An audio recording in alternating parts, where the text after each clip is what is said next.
Bom, pessoal, então no programa passado nós começamos a falar um pouquinho, né, sobre o conceito de substância no Aristóteles, mas eu não gostaria que isso desse a impressão de que esse tema e esse filósofo entraram por acaso, né, na história, né? Não é bem assim. A gente deve lembrar que toda essa discussão aí surgiu quando Platão, lá no Diálogo Sofista, né, através do personagem estrangeiro de Eleia, ele teve a necessidade de quê? De fundamentar a linguagem na ontologia, né, para resolver o problema do discurso do Parmênides e o problema do relativismo sofístico, né. Então, nesse percurso aí, nós chegamos naquilo que o Platão denominava como entrelaçamento das formas, né? Entrelaçamento das ideias ou entrelaçamento das formas. Hoje nós vamos usar um pouco mais o termo ideia, mas aqui nesse caso são termos iguais, equivalentes, né? E chegou também no desenvolvimento desse pensamento. Então, nós chegamos no problema da crise. E no problema da crise, nós nos deparamos com esse conceito de substância, né, do Aristóteles, né? Isso implica necessariamente numa leitura do Aristóteles, mas até agora a gente não fez nenhuma introdução ao Aristóteles, né? E nem também esclarecemos muito por que essa questão da substância é tão relevante, né, no momento. Bom, eu penso que eu deveria amarrar um pouco melhor tudo isso, né, que foi dito desde o programa 8 ou 9, se não me engano, mas eu prefiro avançar um pouquinho, né, um pouquinho mais, e depois que nós falarmos lá dos conceitos mais importantes do Aristóteles, aí sim eu penso que já podemos voltar então ao Platão, amarrando tudo que nós já dissemos até agora, né? Eu farei um programa só para, digamos assim, relembrar, né, os pontos que nós abordamos, né, nas suas relações internas, vamos dizer assim, né? Mas hoje então eu vou continuar um pouco no Aristóteles, né? Eu vou continuar a falar sobre o conceito de substância, essência e acidente, se der tempo, né? Porque, bom, sobre o Aristóteles especificamente, a gente sabe que ele conviveu com Platão por 20 anos aproximadamente, né? Ele mesmo conta isso numa carta que escreveu ao rei Filipe da Macedônia, né? Nessa carta ele diz que foi membro da academia, né? A academia era a escola filosófica fundada pelo Platão, né? E o Aristóteles diz que foi membro da academia até a morte do Platão, do mestre, né? Entre os anos de 348 e 347 a.C. Então se calcula que Aristóteles entrou na academia por volta dos anos 368 ou 367 a.C. Então os historiadores dizem que ele tinha mais ou menos aí uns 17 anos quando entrou para a academia. E saiu de lá com 37, 38 anos, né?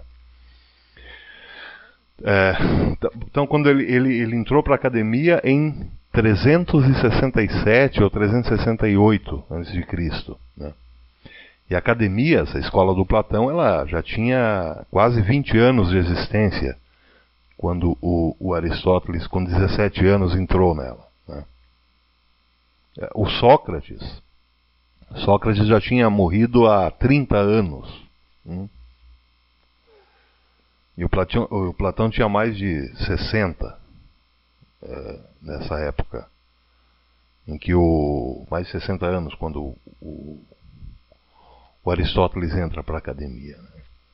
Então a diferença de idade entre o Platão e o Aristóteles é mais ou menos aí de uns 40, 45 anos, né? Então vejam que esse fato é importante porque o Aristóteles não foi discípulo do Platão por 2 anos, nem por 5, nem por 8, né? Vamos imaginar aí quanto um sujeito leva para se formar em medicina, por exemplo, uns 8 anos. Bom, o Aristóteles ficou na sombra do Platão por quê? Por 3 cursos de medicina de hoje, né? Por exemplo. 20 anos é bastante tempo, né? Bastante tempo para aprender com o mestre. Então, a gente pode dizer, sem medo de errar, que poucos conheceram o mundo do Platão como Aristóteles conheceu, né? Eric Voegelin diz na obra Order and History, no volume 3, né, que, considerando a idade em que o Aristóteles entrou para a academia, né, que ele não somente entrou no modo de vida do Platão. Bom, sobre esse modo de vida do Platão nós ainda não falamos, nós vamos falar ainda, né? Precisa alguns programas para isso, mas então, que além do Aristóteles entrar para o modo de vida do Platão, para o mundo do Platão, né, ele também entrou no debate sobre os resultados dos estudos do Platão, né, e da academia de modo geral, né. Então o Aristóteles incorporou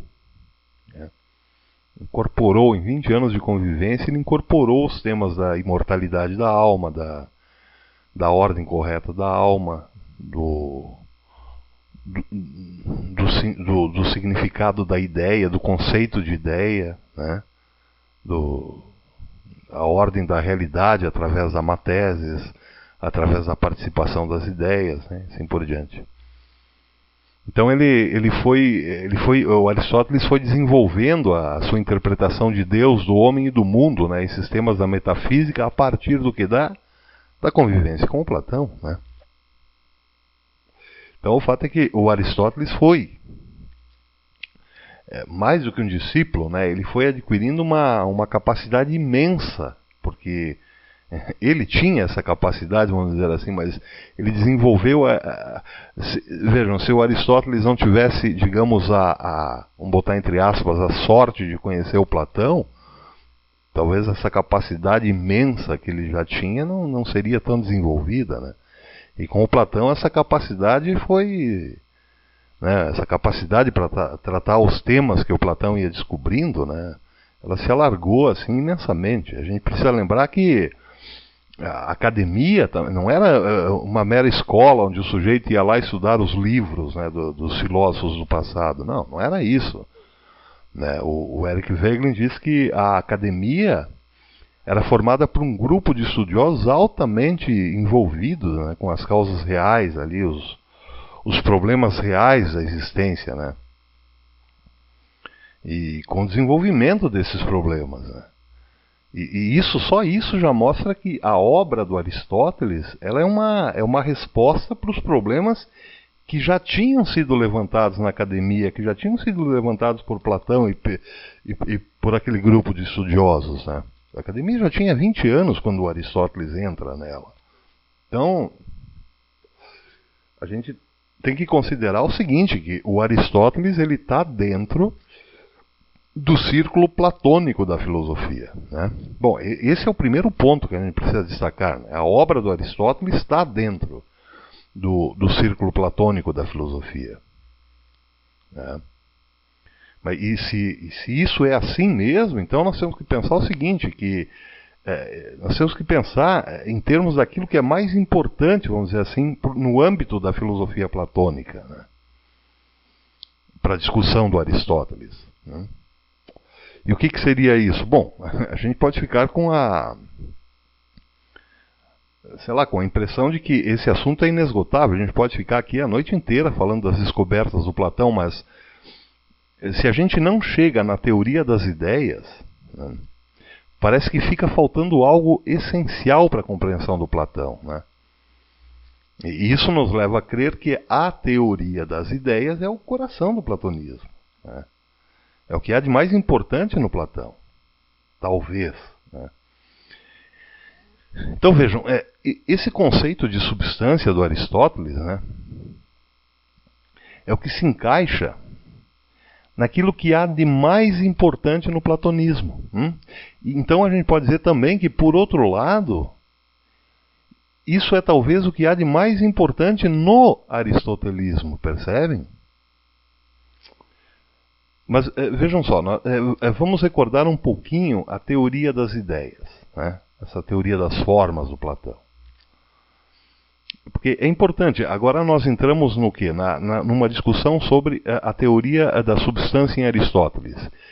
E nesse contexto de que a própria filosofia, a filosofia do próprio Aristóteles está dentro do círculo da filosofia platônica, então existe naturalmente aí uma ponte entre o que há de mais importante no Aristóteles com o que há de mais importante no Platão.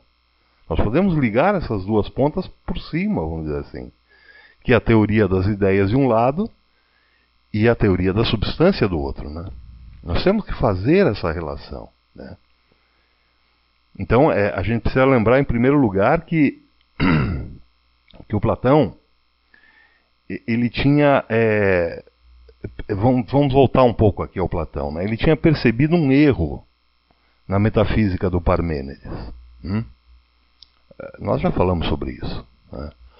O erro era que o Parmênides confundia existir com consistir. Vocês devem lembrar que nós falamos muito sobre isso, né? O Platão já tinha identificado que o Parmênides confundia existência com essência, ou existência com consistência, né?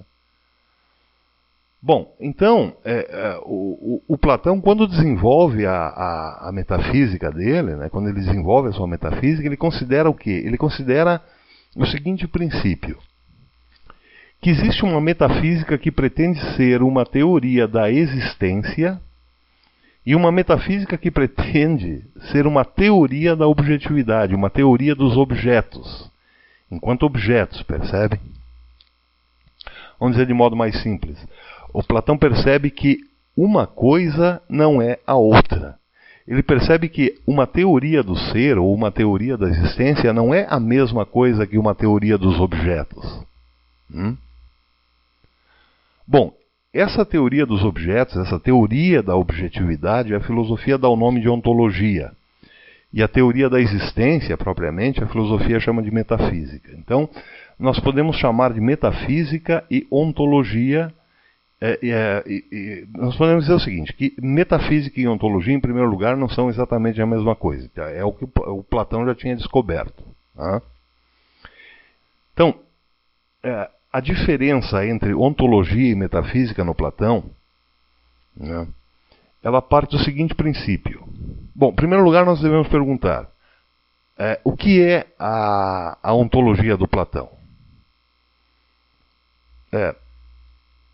Ou melhor, como que a gente pode entender a teoria da objetividade, a teoria dos objetos no Platão? Tá? Vamos ficar com essa pergunta. Como entender a teoria dos objetos em Platão? Então, vamos lembrar do conceito, né, do que é um conceito. A gente já falou aqui várias vezes sobre um conceito, sobre o que é um conceito, né? Um conceito é o que? É uma unidade mental que abrange uma infinidade de caracteres de uma coisa, tá? Mas, na verdade, quando nós falamos em conceito em relação ao Platão, nós temos que lembrar o seguinte, que quem descobriu os conceitos não foi o Platão, mas foi outro dos mestres do Platão. Talvez o mestre mais importante, talvez, né? Provavelmente foi o mestre mais importante do Platão. Foi o Sócrates. Bom, eu falei ainda pouco sobre o Sócrates, mas eu pretendo dar um curso futuramente sobre Sócrates e a filosofia, né? Sócrates, filosofia, mitologia grega e tragédia grega, né? Começando pela mitologia, né? Passando pela tragédia grega e terminando no Sócrates. Mas isso um pouco mais aí para frente, né? O fato é que foi o Sócrates quem descobriu os conceitos. Então, assim, resumidamente falando,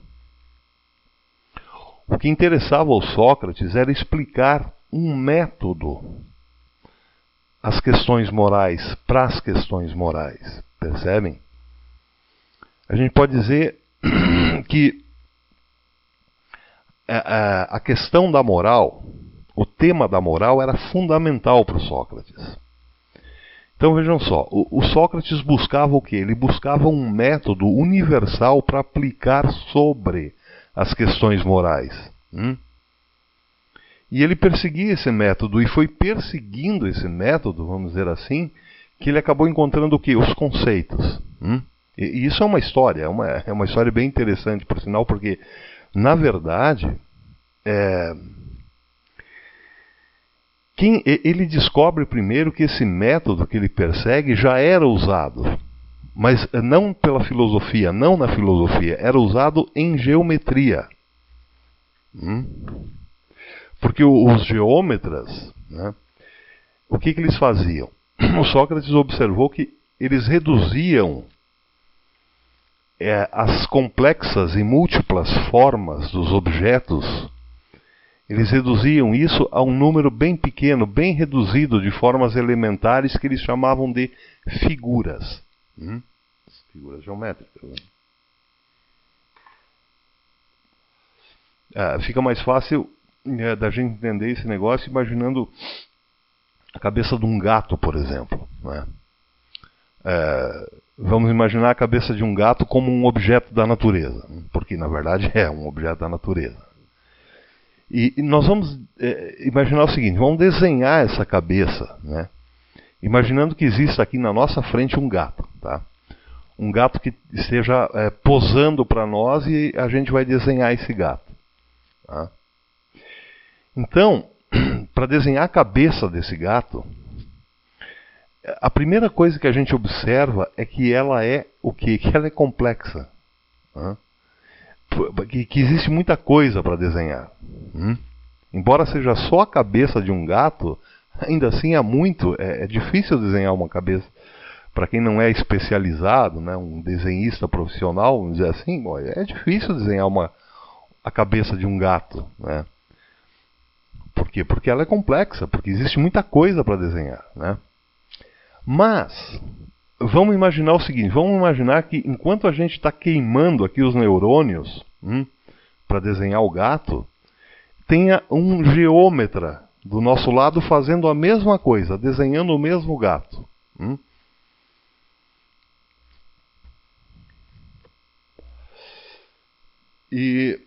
Mas para desenhar o gato, esse geômetra usa o método dele, o método geométrico. Tá? O que é esse método? É o método de reduzir o objeto da natureza, né? Que é um objeto complexo. Reduzir ao quê? A poucas formas elementares. Percebem? Então, enquanto a gente está perdendo tempo com sombreado, né? Perdendo tempo fazendo aquele olho estranho do gato, com uma série de curvas e tal, né? E tudo isso, o que o geômetra faz? O geômetra, em poucos segundos, ele desenha a cabeça do gato, e aí a gente vai olhar aquele desenho, né? E o que a gente vê? A gente vê um círculo, que é a cabeça do gato, 2 triângulos pequenos, que são as orelhas do gato, né? Um triângulo bem no centro do círculo, que é o focinho, né? 2 elipses, né, vamos dizer assim, que são os olhos, né? E o que seria um colchete, né, representando a boca do gato. Pronto. Está ali o gato do geômetra. Então vejam, com umas poucas figuras elementares, né, esse geômetra, ele desenha um gato. Quer dizer, ele reduz um objeto complexo da natureza a quê? A poucas formas elementares. Percebem? Então, Foi mais ou menos isso que, deve ter sido mais ou menos isso que chamou a atenção do Sócrates, né? Esse método geométrico de reduzir algo complexo a formas elementares. Percebem? Mas é só que o interesse do Sócrates, claro, não era a geometria, mas era a moral. Percebem? Então o que ele faz? Ele percebe que as ações morais, tal como os objetos da natureza, as ações morais também eram complexas, também são complexas, né? Vamos imaginar um mundo moral. O que é o mundo moral? É o mundo das ações humanas, né? E se o mundo moral é o mundo das ações humanas, então a gente já imagina que seja um mundo bem complexo, né? Porque as ações humanas são muito complexas, né? Quantas ações nós realizamos? Pô, uma infinidade, né? O homem planta, o homem colhe, o homem mata, o homem cria, recria, destrói, fala, cala, pensa, esconde, revela, limpa, suja. Bom, a gente pode ficar aqui a noite inteira enumerando as ações humanas e a gente não vai dar conta disso, né? Mas, além das ações, né, além dessas ações propriamente, tem também os propósitos, as intenções, né, as resoluções, os modos de conduta, né, que são muitos, né? E tudo isso é incontável, é incontável. Então vejam, o Sócrates reduz todas essas ações a poucas formas. Porque ele quer fazer com essa complexidade, né, o que o geômetra faz o que o geômetra fez com o rosto do gato, vamos dizer assim. O Sócrates quer reduzir tudo isso a poucas formas, percebem? Então vejam só, o geômetra pega a cabeça do gato, né, que é cheia de curvas, vamos dizer assim. E o que ele faz? Ele reduz todas aquelas curvas ao quê? A um círculo. Então o círculo agora representa a cabeça do gato. As orelhas do gato, elas são cheias de voltinhas, né, voltinhas delicadas e curvinhas, né, enfim. É uma orelha cheia de traços, né? E o que o geômetra faz? O geômetra reduz toda aquela complexidade, né, aquelas curvinhas e tal, toda aquela complexidade que tem a orelha do gato, ao quê? A um triângulo. Percebe? Então, um círculo e dois triângulos já reduziram centenas de traços e já representam a cabeça do gato. Com poucos traços ele já representa uma cabeça de gato. Então vejam, as ações humanas, né, vamos imaginar algumas aqui, algumas ações humanas. Por exemplo, o sujeito deixa de comer para dar comida aos filhos, né? O sujeito se arrisca no mar para salvar uma pessoa que está se afogando.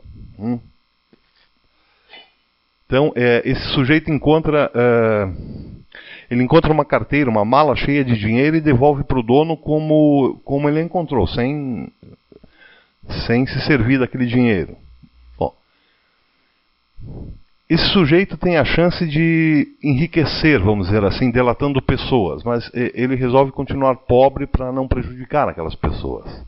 Tá? São exemplos aleatórios, né? Mas isso significa que esse sujeito desenvolveu várias ações. Percebem? E todas essas ações, o Sócrates pensa que pode reduzir a uma coisa mais elementar.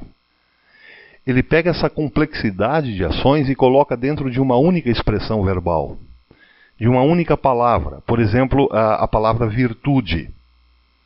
Então, essa palavra virtude é como aquela figura elementar do geômetra, percebem? O triângulo, por exemplo. O geômetra usou um triângulo para representar as orelhas do gato e o focinho do gato, né? Percebem?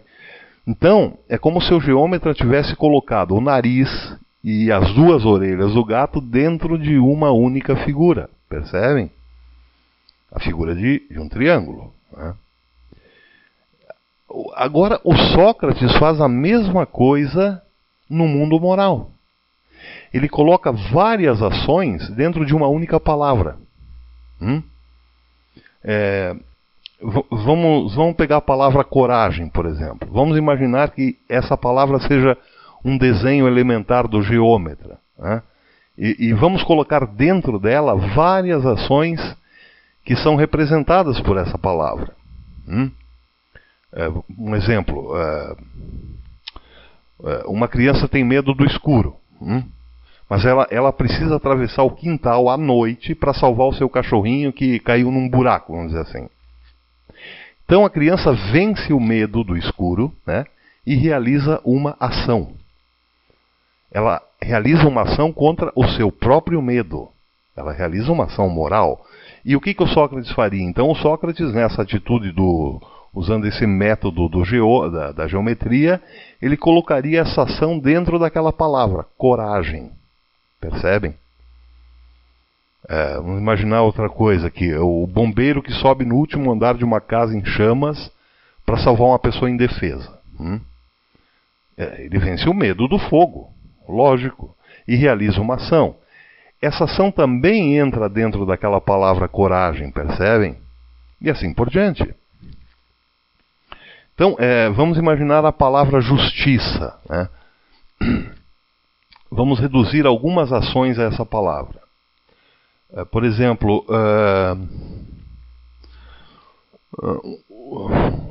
um pai vê um filho roubando um chocolate no mercado.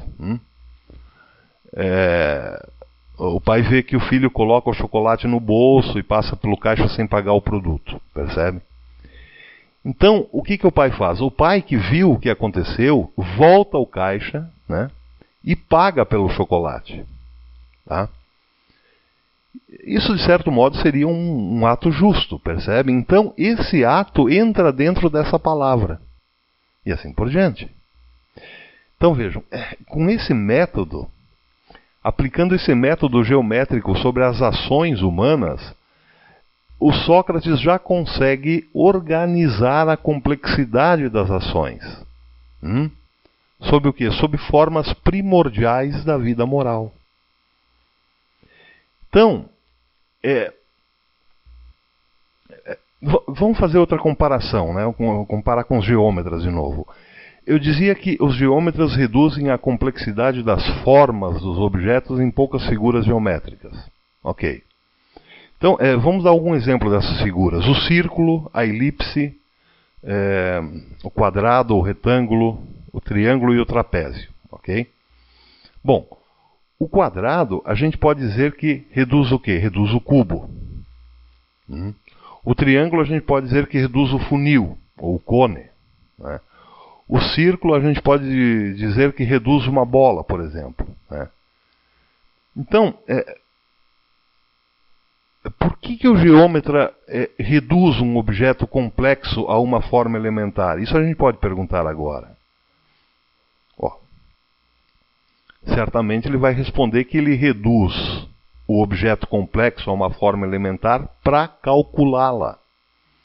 Ou para melhor calculá-la, vamos dizer assim. Né? Vamos dizer de outro modo. Vamos dizer que o geômetra reduz um cubo a um quadrado porque o quadrado é a razão do cubo.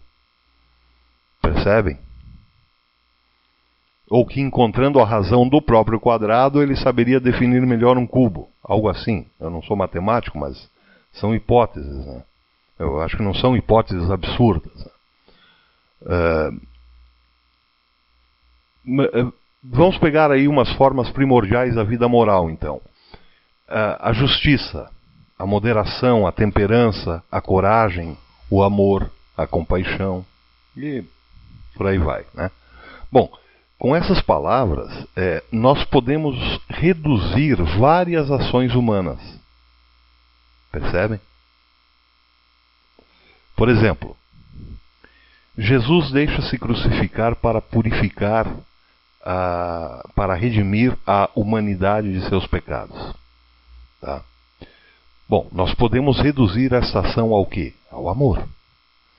Jesus cura um leproso, faz o paralítico andar, dá vista aos cegos, liberta os cativos, dá pão e peixe a quem tem fome, ressuscita os mortos. Né?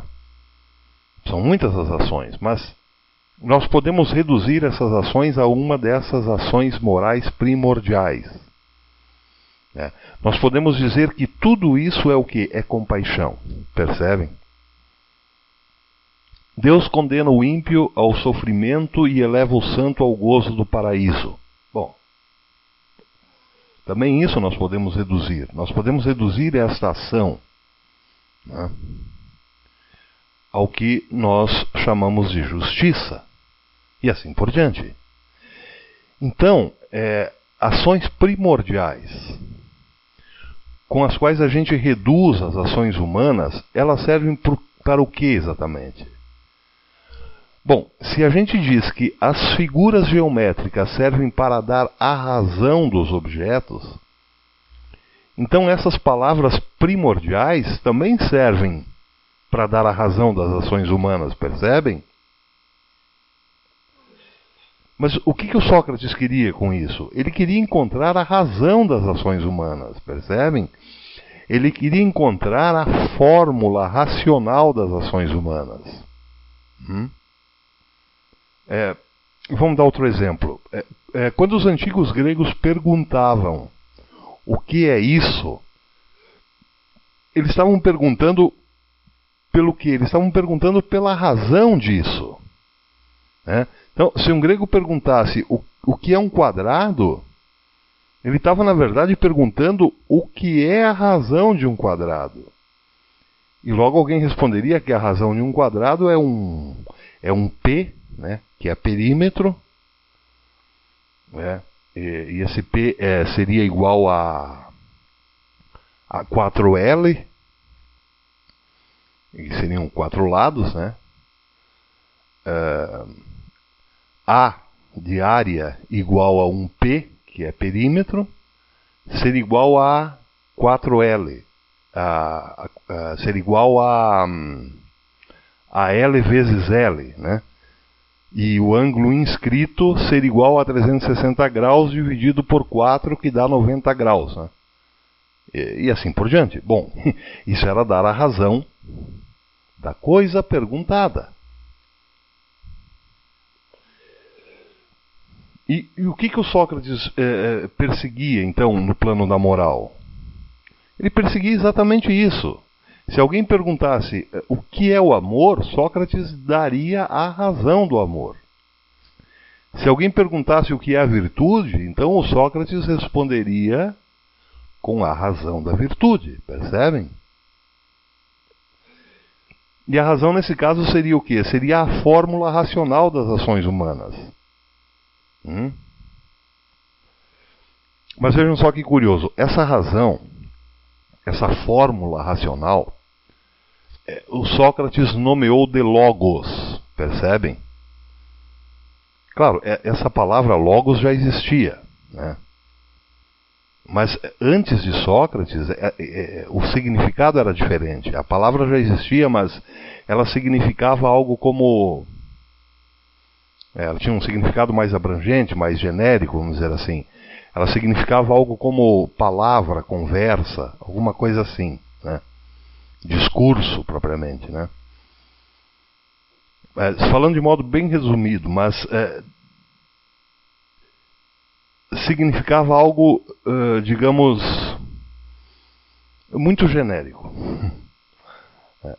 Mas, depois do Sócrates, essa palavra, logos, ela adquiriu um significado muito mais estrito, mais específico. Percebem? Que era o quê?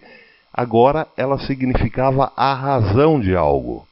Então, logos era a fórmula racional de algo, percebe?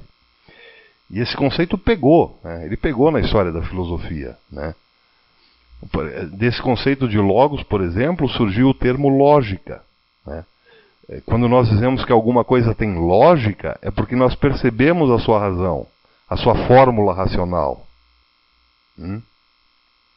o credo religioso latino, né, quando usou essa palavra, ele usou no mesmo sentido que o Sócrates tinha dado, né? O verbum. O verbum é a tradução de logos para o latim, né? O verbo divino, por exemplo, né? Então, agora, o verbo divino era entendido como o quê? Como a razão divina, né? A fórmula racional pela qual Deus se deixa conhecer, né? Então, por isso quando a gente diz, quando Jesus diz a Pedro, né, que quem viu o Pai, que quem viu a mim viu o Pai, ele está dizendo que ele é o verbo, que ele é a figura, que ele é o aspecto visível de Deus, né? E a sua palavra é a fórmula racional através da qual Deus se comunica e revela a sua vontade, percebem? E é isso que o Sócrates tinha encontrado. Ele tinha descoberto esse sentido da palavra logos, né? Então, para resumir, logos é a razão que se dá de algo. Logos é a fórmula racional de alguma coisa, né? O logos da justiça, por exemplo, é a razão da justiça, é a fórmula racional da justiça. O logos do amor é a razão do amor, a fórmula racional do amor. Então, depois de descobrir o logos através desse método geométrico, o que o Sócrates fazia? Ele saía pelas ruas de Atenas perguntando para as pessoas o que era o logos de qualquer coisa, o que era o logos da justiça, o que era o logos da coragem, o que era o logos da virtude, o que era o logos da temperança, o logos do amor e assim por diante, né? Ele não perguntava para as pessoas se Aquiles era rápido, por exemplo, mas ele perguntava o que era a rapidez, percebem? Ele não perguntava se Hércules era corajoso, mas ele perguntava o que era a coragem.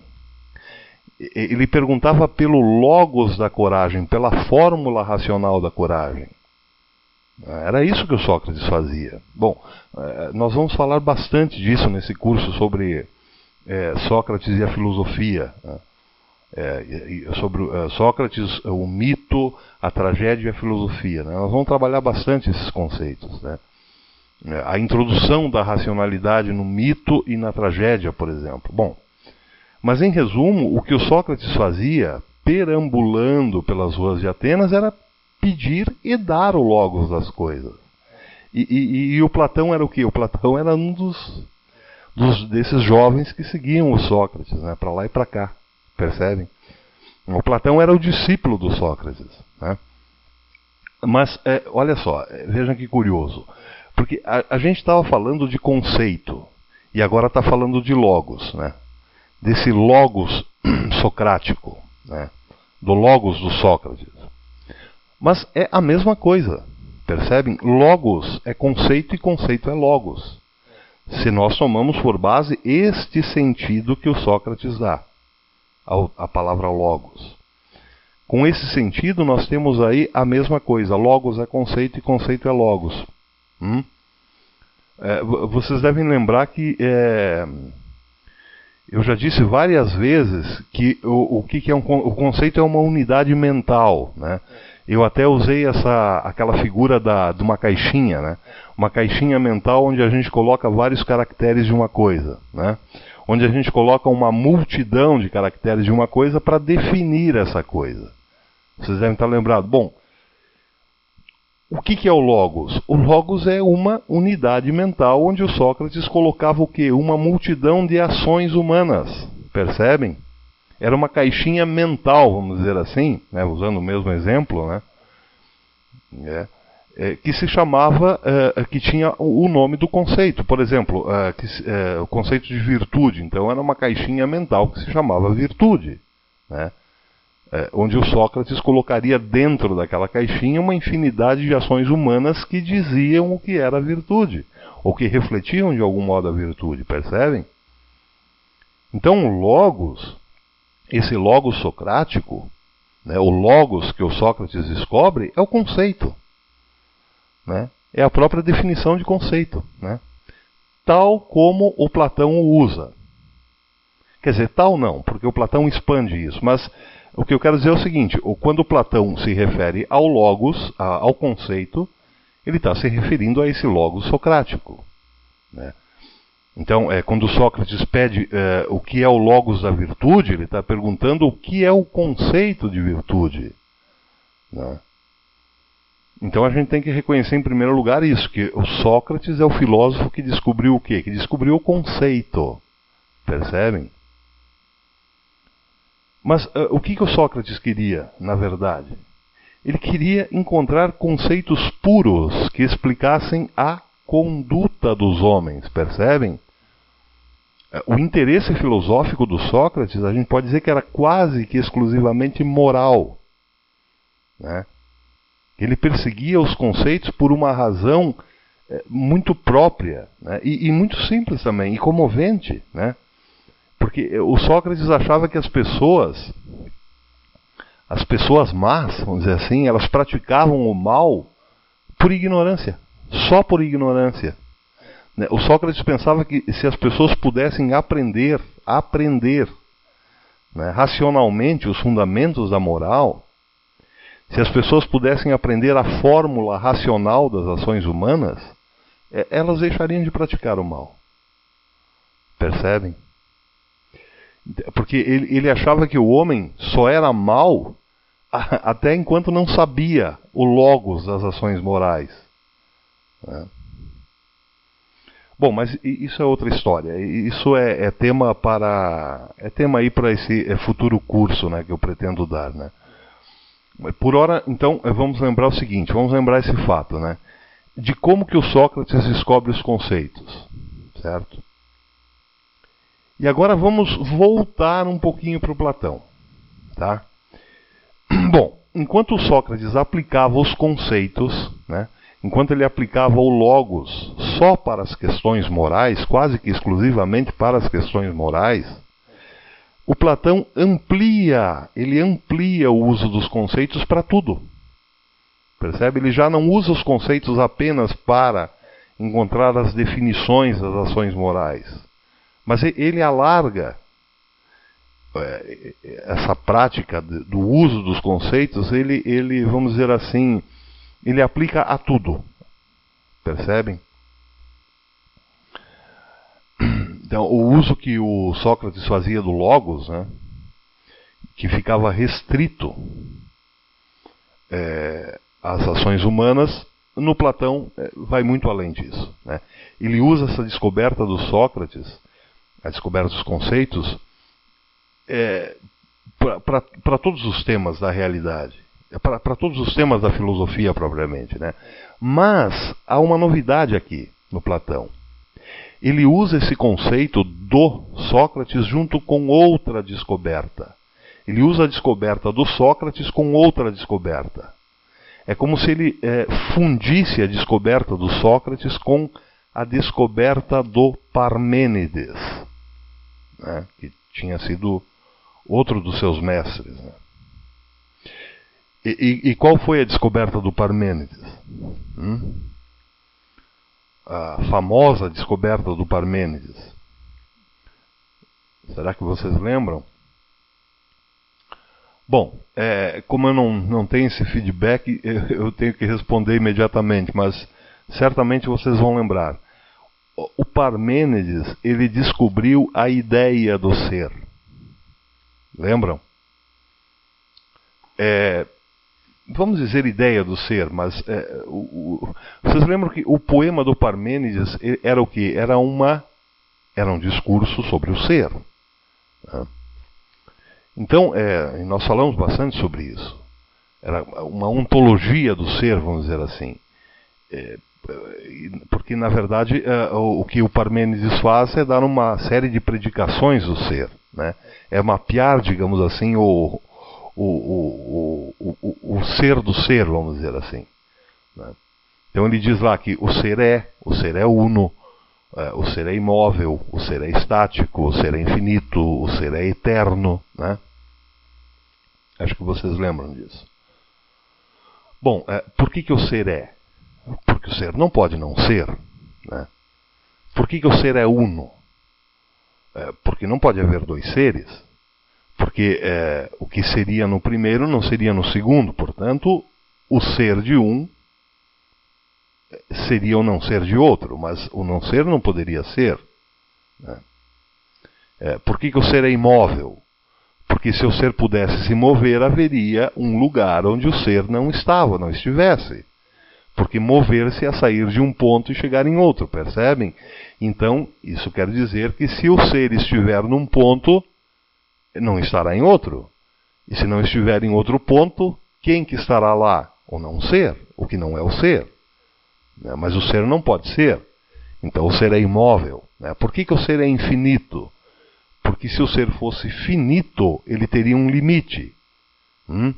E se ele tivesse um limite, então haveria outra coisa depois do limite.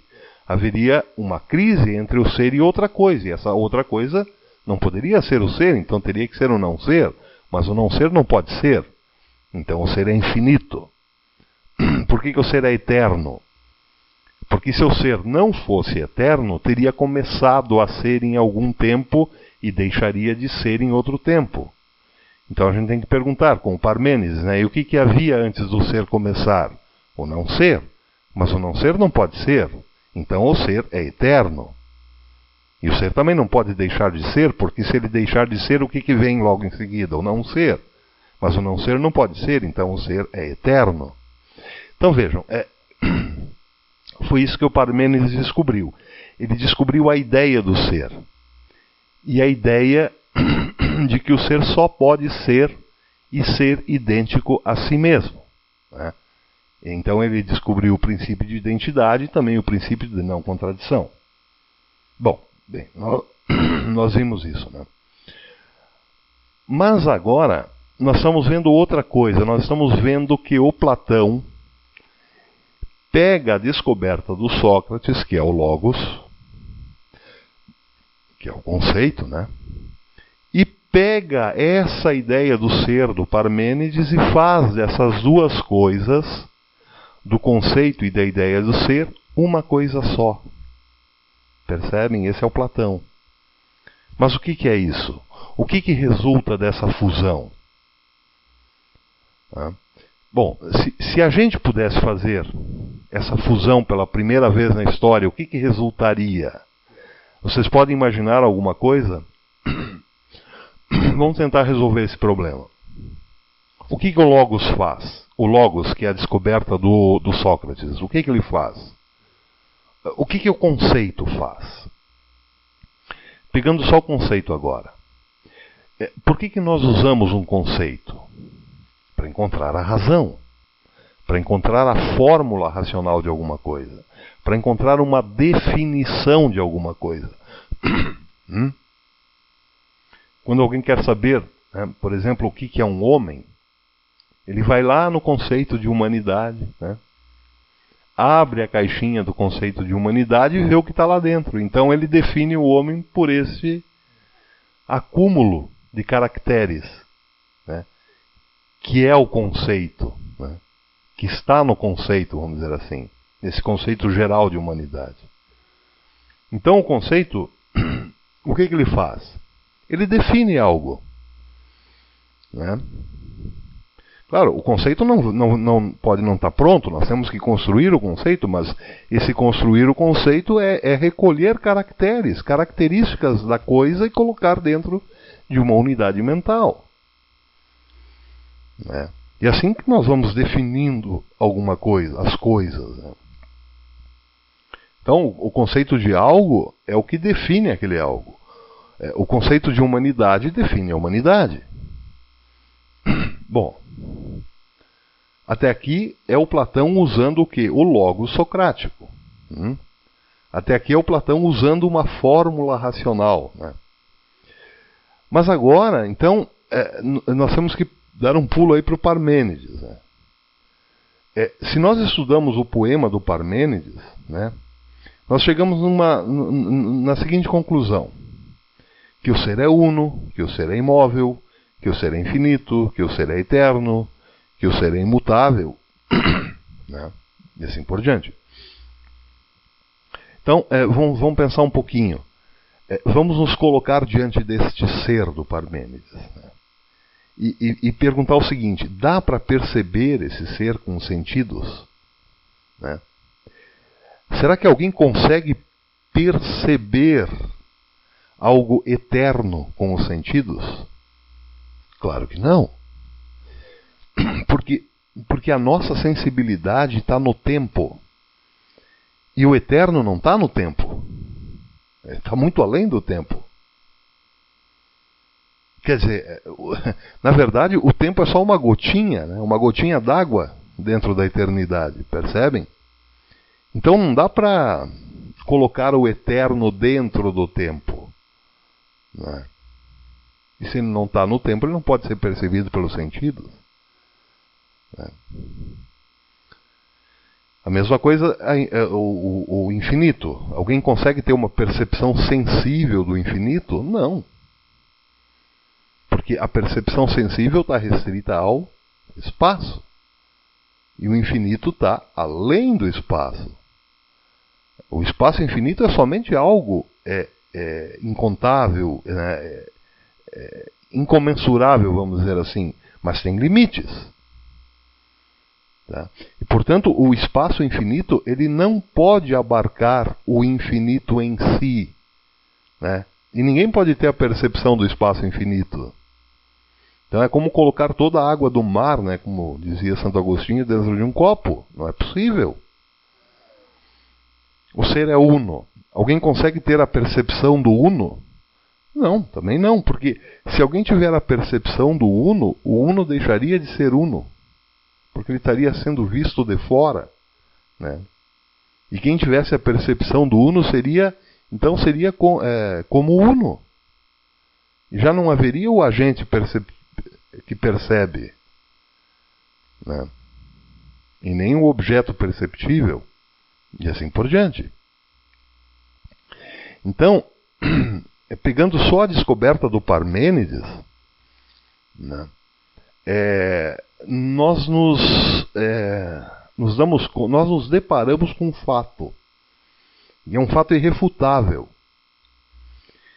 O ser não é objeto do sensível. Percebem? Mas então, como que nós falamos do ser, se o ser não aparece para os nossos sentidos? Bom, nós falamos por hipóteses também. Por quê? Porque nós temos uma ideia de algo que é suprassensível, de algo que está além dos sentidos. Ou por uma capacidade também de sintetizar, por uma capacidade do entendimento, de criar sínteses arbitrárias, né? Isso nós vamos ver quando estudarmos o Kant. Então, por isso, nós temos aí uma possibilidade de falar sobre essas coisas, falar sobre o infinito, falar sobre o eterno, né? Mas só por isso. Mas não por uma percepção, não por uma intuição sensível dessas coisas, né?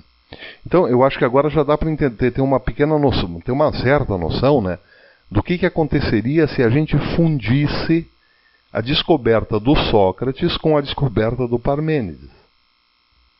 Bom, se a gente diz que o conceito, que é a descoberta do Sócrates, é uma definição, e se a gente extrai do Parmênides que o ser não é sensível, então, quando nós fundimos essas duas coisas, a gente pode dizer que a definição de algo nunca é uma coisa sensível. Nós podemos dizer que a definição de alguma coisa, que é o conceito de alguma coisa, que é a razão de alguma coisa, que é a fórmula racional de alguma coisa, isso não pode ser sensível. Mas vejam só, eu dizia lá no começo que o Platão ele não caiu no erro do Parmênides. E que erro era esse? O Parmênides pensava que existir e consistir eram a mesma coisa. Mas, vamos dizer de outro modo, o Parmênides não distinguia ele não via nenhuma diferença entre existir e consistir. Percebem? Existir é ser em si mesmo. Mas consistir é uma essência, que significa que algo consiste em outro algo. Nós já vimos isso também. E vejam que isso é contraditório no Parmênides. Por quê? Porque só o ser existe em si mesmo, e é uno, portanto. Né? Se ele é uno, ele não pode ser dividido. Mas se ele não pode ser dividido, ele não consiste em outra coisa senão em si mesmo. Né? Ele é simples. Né? E se ele é simples, ele não tem partes. Se ele não tem partes, ele não pode ser decomposto.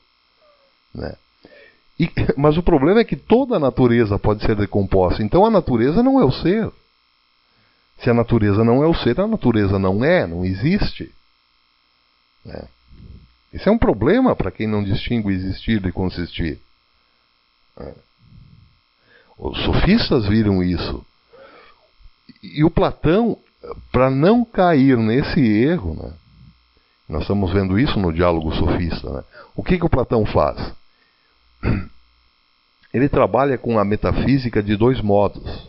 É como se ele dividisse a metafísica em teoria do ser e teoria dos objetos. A teoria do ser é o quê? É exatamente o ser do Parmênides.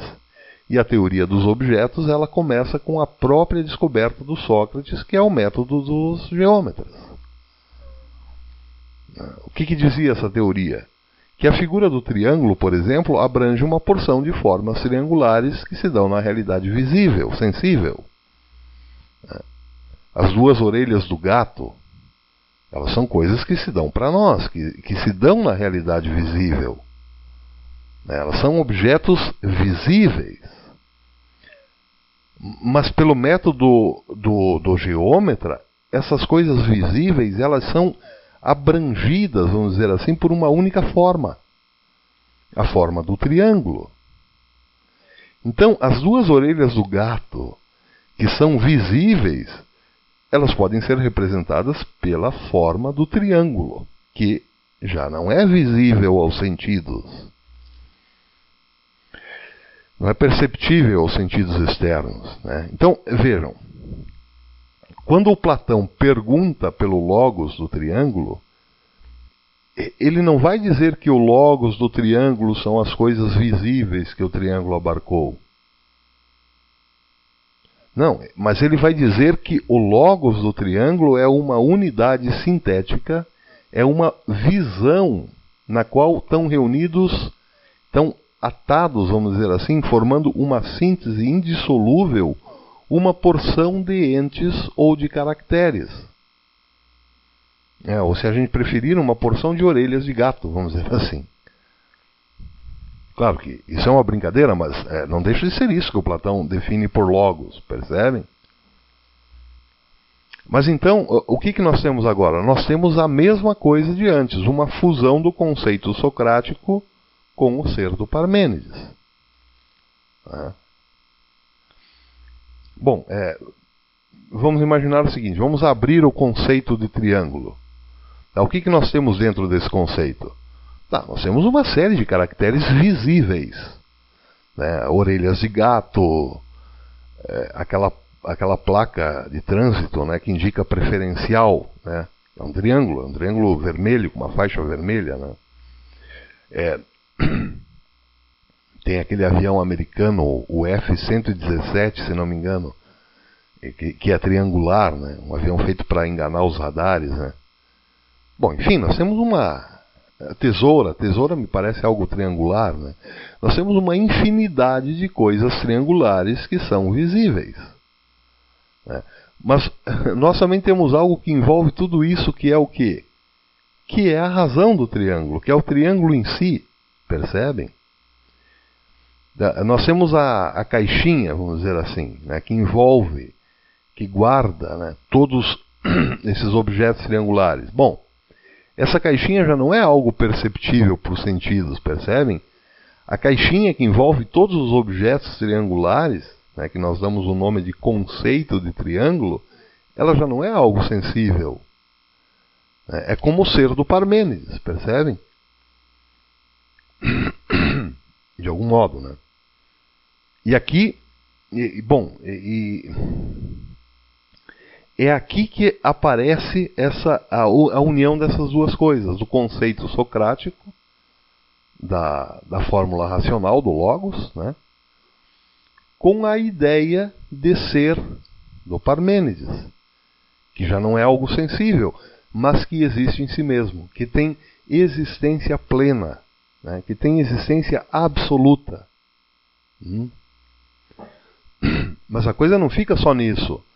Ao unir essas duas coisas, acontece algo novo na filosofia, que é o resultado dessa fusão. O resultado da fusão do logos socrático com o ser do Parmênides é algo novo na filosofia que Platão chama que é chamada, vamos dizer assim, de a teoria das ideias em Platão. É dessa fusão que surge a teoria das ideias.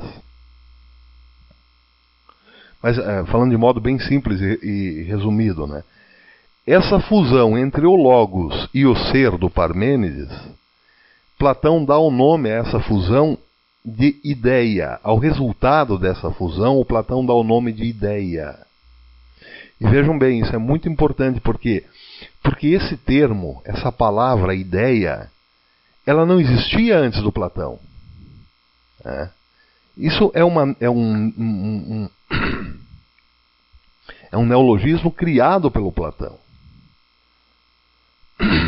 Porque o Platão precisava dar um nome a essa fusão. Mas não existia nenhum nome para isso. Não existia nada que fosse que denominasse isso que o Platão descobre ao fundir o logos socrático com o ser do Parmênides. Então ele teve que criar um termo, ele teve que criar um nome. E ele criou esse nome ideia. Não existia essa palavra antes do Platão. Isso é criado por ele. Então ele teve de criar essa palavra, ele teve de criar. Ele teve de criar a palavra ideia, por quê? Para nomear o resultado daquela fusão entre logos e ser. Percebem? Não havia nome para aquilo. Então, da fusão entre logos, entre conceito, né, e ser, surge o termo ideia. E é daí que vem a teoria das ideias. Percebe? Que é provavelmente o elemento mais central da filosofia do Platão. Então, vamos tentar entender esse negócio de outro modo, né? Vamos olhar para a orelha de um gato novamente. Vamos recortar ela da realidade. Claro que a gente não precisa ir lá cortar a orelha do gatinho com tesoura, né? Não é isso. Vamos recortar no pensamento, né? Vamos ficar só com a orelha do gato no pensamento, né? E vamos tentar defini-la. Bom, uma das formas para defini-la é dizendo que a orelha que nós recortamos da realidade, ela tem o aspecto de um cone, ela é triangular, né? Claro que existem aí outras definições para a orelha de gato, mas vamos ficar com essa, para a gente tentar entender essa teoria das ideias. Então, nós recortamos a orelha do gato e definimos ela como uma orelha triangular, né? E por isso ela está dentro do conceito de triângulo. Então, ela agora é definida pelo conceito de triângulo. Bom, agora, então, ao invés de olharmos para a orelha, para essa orelha do gato, nós vamos olhar para o próprio conceito, só para o conceito. Nós vamos enxergar esse conceito no mundo sensível, como nós enxergamos a orelha do gato? Não. No mundo sensível, nós enxergamos objetos triangulares, como a orelha do gato, como a tesoura, como aquele avião, como essas coisas, esses objetos como placa de trânsito, né? Mas nós não enxergamos o conceito triângulo, né? O conceito de triângulo. Isso nós não enxergamos. Se nós ficarmos só com o conceito agora, se nós esquecermos o que tem dentro dele, como a orelha do gato, a tesoura, né, enfim, todos esses objetos triangulares, né, e prestarmos atenção no conceito em si, a primeira coisa que nós descobrimos é que o conceito não é perceptível. O conceito não é sensível. Nós só captamos o conceito, vamos dizer assim, com o olho do espírito. Mas não com o olho físico. Isso é importante porque ele não é um ente como os outros, ele não é um objeto como os outros do mundo real, da esfera dos entes reais.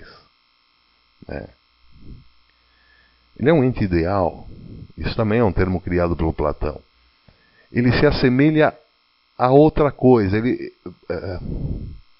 Ele se assemelha ao ser do Parmênides, vamos dizer assim, que não pode ser percebido pelos sentidos, embora possa ser predicado, com predicados absolutos, mas ele não pode ser percebido pelos sentidos.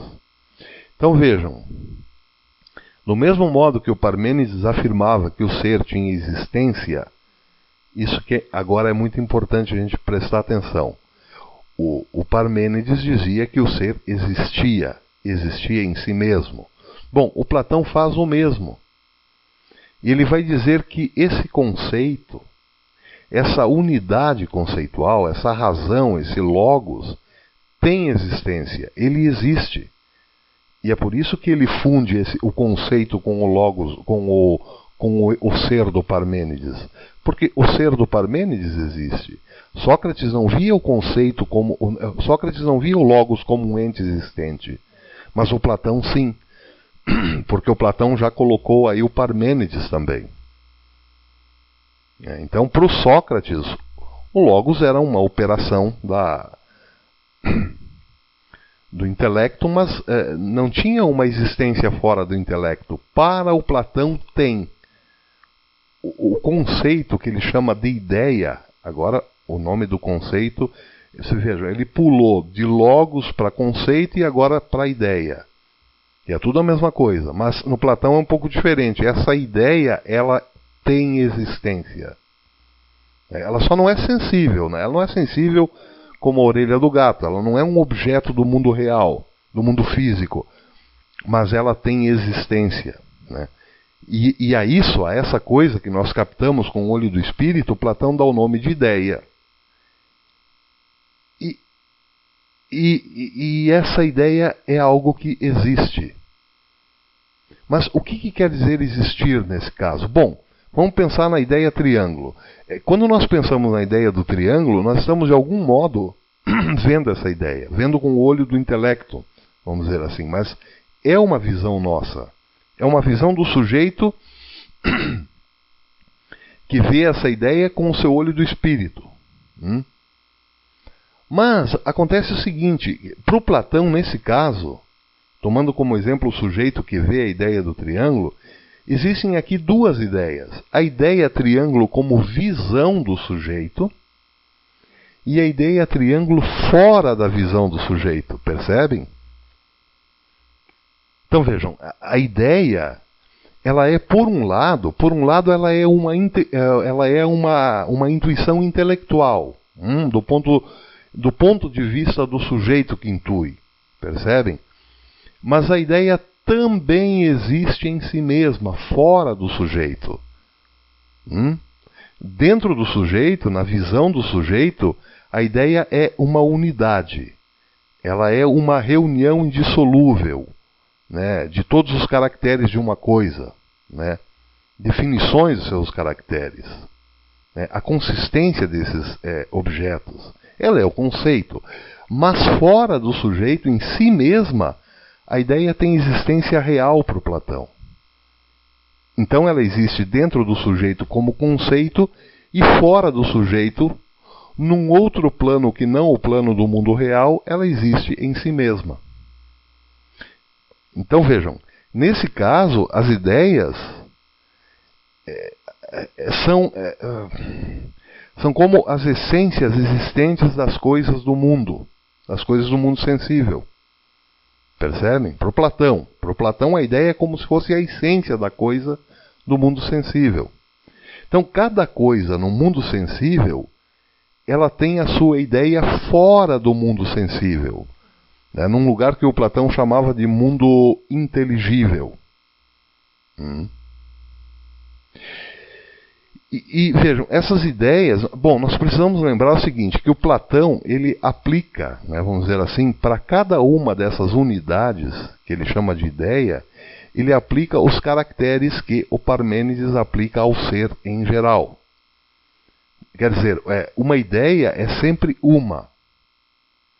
Mas vejam, há muitas ideias. O mundo das ideias está cheio de ideias. Porém, cada ideia é uma unidade absoluta, indestrutível, imóvel, imutável, intemporal, eterna.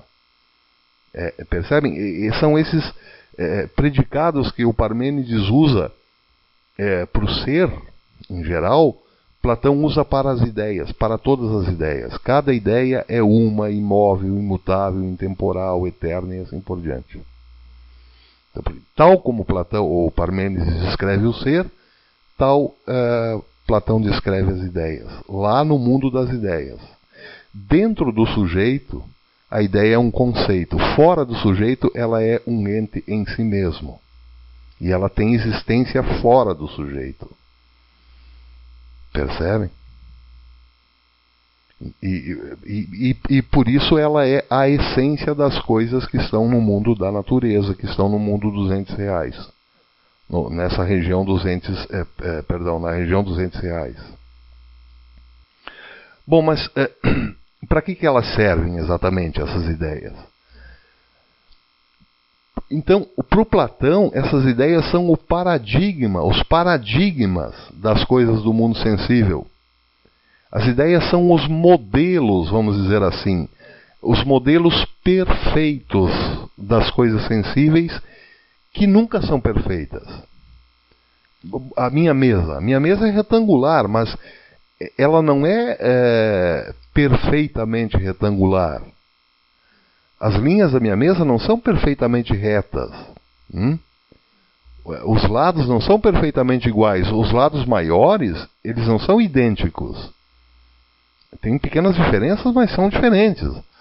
Os lados menores, eles também não são idênticos. Né? Tudo no mundo sensível é, de algum modo, imperfeito. Mas a ideia do retângulo, ela é perfeita. Né? E ela nunca desgasta, ela nunca deixa de existir. Né? A minha mesa deixará de existir, mas a ideia mesa jamais deixará de existir, percebem? A minha mesa consiste em ser outra coisa, mas a ideia mesa não consiste em ser outra coisa. Consiste em ser ela mesma. Né? Por quê? Porque nós temos que aplicar aqui nas ideias os mesmos predicados que Parmênides aplicava ao ser. Isso é parte dessa fusão que faz o Platão entre Sócrates e Parmênides. E assim por diante. Então, isso significa algo novo para a filosofia. Algo novo, algo estranho para a filosofia entre os gregos. Significa agora que existem dois mundos. O Platão traz essa concepção filosófica de dois mundos. O mundo sensível, que é o mundo das coisas, dos objetos, da minha mesa, do planeta Terra, de todos os outros planetas, dos sistemas solares, das galáxias, do espaço infinito, do tempo. Né? Mas também existe outro mundo, o mundo das coisas imutáveis e eternas, o mundo das coisas perfeitas, que são as ideias. O mundo inteligível. Na República, o Platão compara, né, no mito da caverna, nós vamos passar por isso ainda, mas só fazendo um resuminho rápido, ele compara esses dois mundos. Ele diz que o mundo sensível e o mundo inteligível, né, o mundo sensível, o mundo inteligível, ele chama de topos uranos, o lugar celeste, o céu, né? E ele compara então esse mundo inteligível com o mundo sensível como se o mundo sensível fosse como as sombras, né? As sombras que se projetariam no fundo de uma caverna escura. Então, quando passa diante da entrada dessa caverna, quando passam objetos iluminados ali na entrada dessa caverna, né, esses objetos projetam as suas sombras nessa parede escura, no fundo da caverna. Então, do mesmo modo que entre as sombras projetadas desses objetos, né, e os objetos mesmos do mundo real, do território dos entes reais, né, há um abismo de diferença, né? Então, do mesmo modo, as sombras apenas participam da realidade dos objetos que passam, né? E desse mesmo modo, os seres que nós contemplamos, né, na nossa existência sensível, no mundo sensível, eles seriam como o quê? Como as sombras. Seriam coisas efêmeras, vamos dizer assim, transitórias, imperfeitas, passageiras, né? Coisas inferiores, quando comparadas ao que? As ideias puras, perfeitas, eternas, imperceptíveis, indissolúveis, imutáveis, sempre iguais a si mesmas, percebem?